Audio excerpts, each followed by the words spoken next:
So what we began to say yesterday regarding Sisa Rosh B'nai Yisrael is that the Machzis HaShekel is there for the Avodah of Tefillah.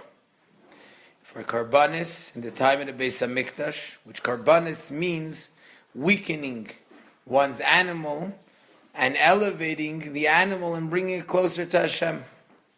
And that's done in today's day and age through the Avodah of Tefillah, which Tefillah also does that. Tefillah weakens the Nefesh HaBamis, and Tefillah enables one's animal to come closer and connect to Hashem. And in order to do that, we need to have Moshe Rabbeinu's Sisa Rosh B'nai Yisrael. And the reason why we need Moshe Rabbeinu is because without it, a person's emunah could be in a way of makif. We explained the idea of why is it in a way of makif. That's the concept of ganva pumach tarta rachmane karya. That even when a thief, he's breaking into a house and he's stealing, and yet he knows that Hashem is helping him. He knows that only Hashem can help him, which is what causes him to call out to Hashem. And yet it doesn't change his behavior, despite the fact that he knows that everything comes from Hashem. He still chooses a source of parnasa, something which is against what Hashem wants, instead of realizing that if Hashem can help me, He can help me also do it in the right way.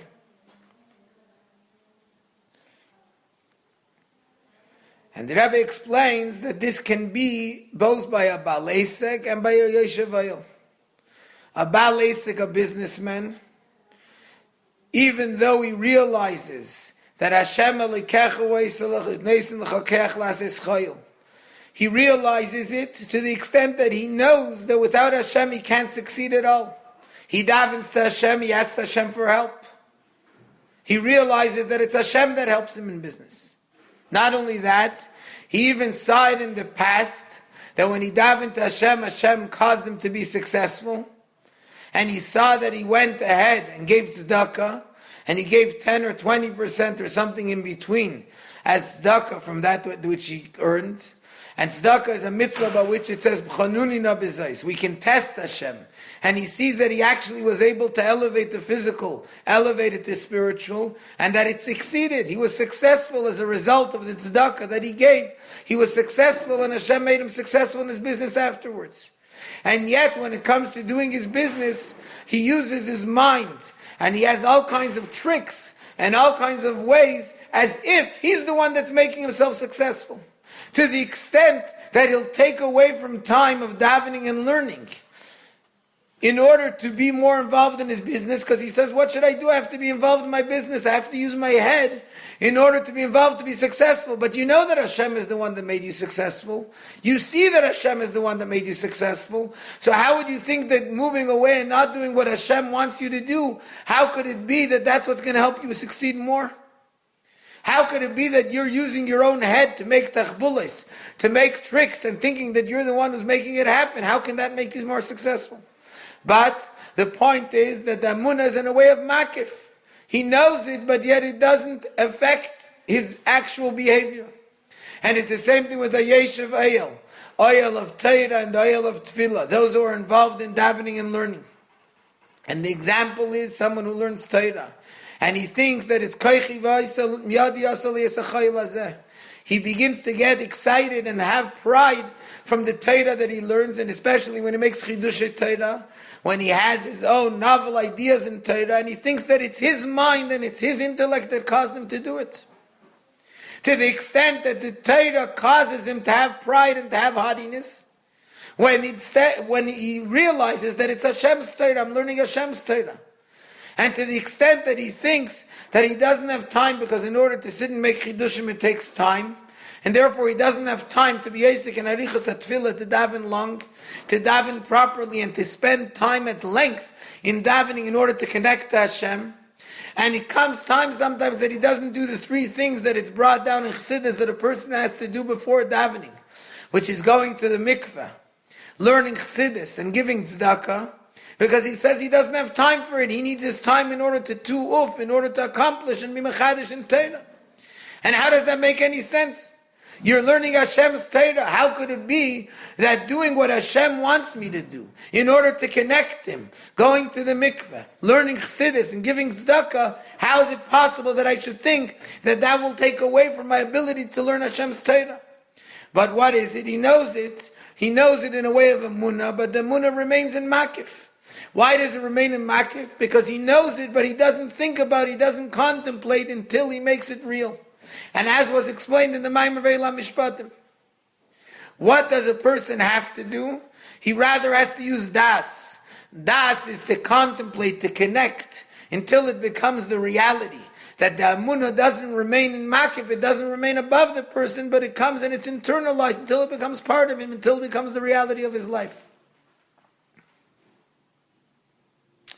And for that, one needs Moshe Rabbeinu. Moshe Rabbeinu is the one who can allow us, who can enable us to do it. Now before we go on in the Maimer, just something which is understood and which we'll understand it more, and we'll learn it more in the Maimer now. But just to understand, why is it necessary to have Moshe Rabbeinu? And something which we learned about and we explained it in previous times. Why can't the person do it on his own? If it's das, I'm lacking das, so let me get das. Let me arrive at das. And the answer is, what is das? Das means true realization that comes from revealing who I really am, the essence of my neshama that's connected to Hashem. As long as a person's doing it on his own, he's connecting in his own way, he's limited to whatever his own takes. He can't reach the truth of what he really has inside there because he's limited to his limited understanding and his limited connection. Whether it's intellect, emotions, he's limited to what he reaches. And it's only when there's a Moshe Rabbeinu that's connected to Hashem, that brings the person to it, that Moshe Rabbeinu can take the person out of the limitations to reveal and realize what he really is. And in order to do that, and in that essence, we realize that there's 3 levels in the Izbaninus, in the concepts of Emunah.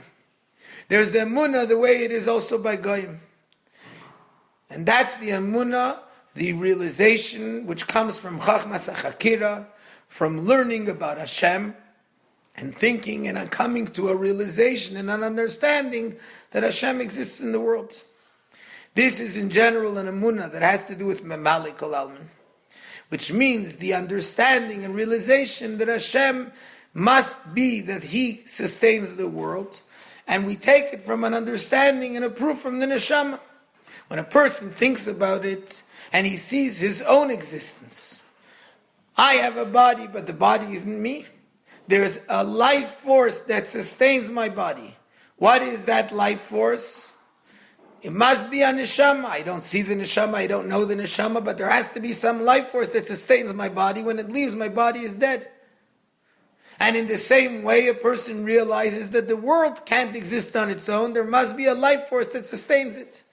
To the extent that the person realizes that man neshama memale es aguf, kach HaKadosh Baruch Hu memale es elamai, that just like the neshama has to fill the body and constantly be there and sustain it, Hashem fills the world in a way that He is the reality of everything in the world.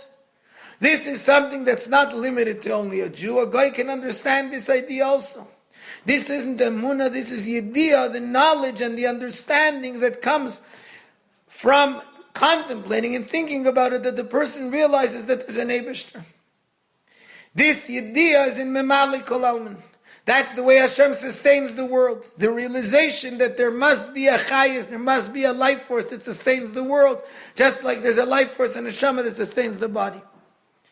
Then there's a higher level, which that is only by a Jew, and that's the idea that Yidden are called Maminim b'nei Maminim. It starts from the idea of Maminim.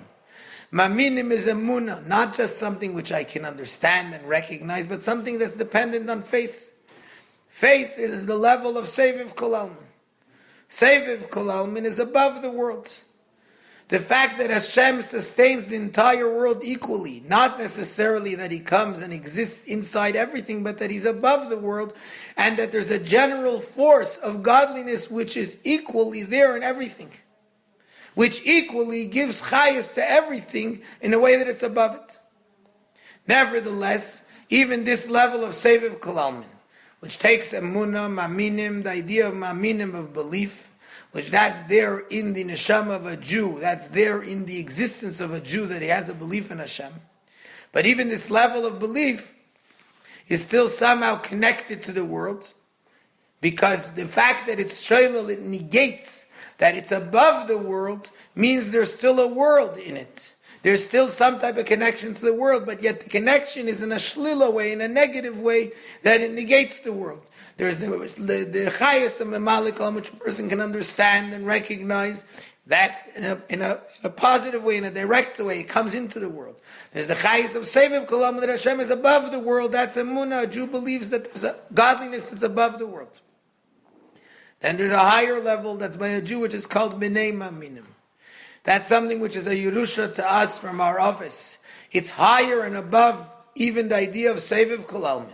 It has no connection whatsoever to the world. That's the emunah that comes from the essential connection to Atzmos U'Mus in Seif Baruch Hu, the essence of Hashem.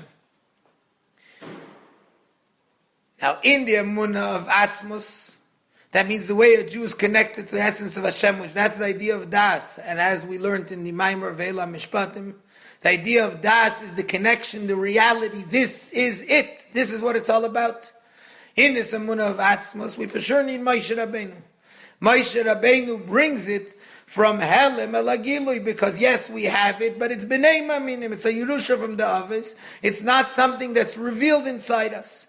Moshe Rabbeinu, since he comes from that level, and like we said in Ve'ila Mishpatim, he comes from the level of Minamayim Mishisu, where he is one with the essence of Hashem, and therefore he can reveal in us also this emunah of the essence, where it becomes the reality in us. Kisikne, he reveals it because it's hidden in us, and Moshe Rabbeinu reveals it. That makes the emunah become real. But the truth is, the Rebbe continues that even in the emunah of Seviv Kolal, since it's still above, it's still an emunah, and it's still above me, so it could still be in a way that it's hidden. Because it's above, it's not something that I can understand. So Moshe Rabbeinu also reveals that. And even in the emunah and the idea of Memalik Kolam, we also need Moshe Rabbeinu, even though this is something that even a guy can understand, and even a guy can relate to. But yet we see that despite the fact that I know that Hashem exists, and I know that Hashem is the chayes of the world, and like we brought earlier the mashal from both the Balesek and the Yeshavayil, that from his life he sees it, that it's Hashem that runs him, that he could never manage on his own. Yet, a lot of times, even by a guy, there's such a concept that a guy can be so involved in taivas, you can be so sunk into the worldly desires of the world that it causes you to do things which are against your knowledge. It causes you to act foolish. It causes you to do foolish things. Sometimes a person is so connected to his desires, he does things that are foolish. And in the same thing over here, yes, I know that Hashem exists, but I'm so involved in the taivas of the world that I forget, I act against that knowledge. And to the extent that it's possible by a Jew, that a Jew, because of his shikua, because of his being so sunk into taivas, he does things that even Chassidim Musaylam don't do, that even Goyim won't do, those who are Chassidim Musaylam, and they think about the fact that Hashem runs the world. And yet a person, a Jew, despite the fact that really he's Maminim, B'nei Maminim, but because he's so into the world, he'll forget, he's not going to connect to that. And it's for that reason that you need Moshe Rabbeinu, ki Sisa Yisroel B'nei Yisrael. He reveals the essence, the das, the connection of the reality of Elokus, both from the level of Atzmos U'Mus, which is how a Jew has a connection to the essence of Hashem, and from the level of Seviv Kolalman, and even in the level of Memalik Kolalman, that Moshe Rabbeinu brings it so that it shouldn't remain above me, but it should become part of me, so that it should affect my life, and it should actually change. And in this way we have what we say, the Avedas HaKarbanis, which is Avedas HaTfilah, being able to go out of myself and connect to Hashem as a result of Moshe Rabbeinu bringing down the Emunah B'Pnimis.